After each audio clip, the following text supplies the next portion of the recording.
Let's start with the lead campaign, right?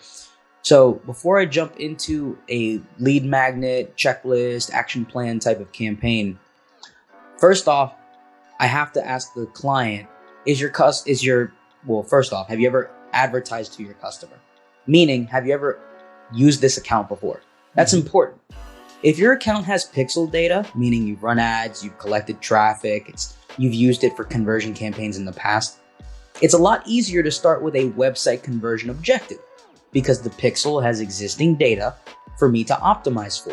Especially if you've done some successful campaigns yourself in the past, I'm able to use that data and optimize campaigns that I create for leads to a much higher extent to where I'm getting people for a cheaper cost in theory, right? Yeah. It really depends on how it launches.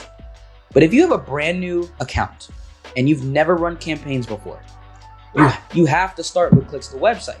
And the reason for that is because there's no existing data.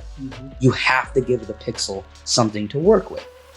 And so you don't start with website conversion from the get-go in that case. So even for a lead gen campaign, even though you want the lead, if you don't have data, you have to run a clicks to website campaign. You have to. That's my opinion, but I just know from all my experience and the amount of money I've spent that you have to use clicks to website first if you don't have data. If you have an account with data, you start with website conversion, and then it's just a matter of monitoring your numbers and optimizing from there.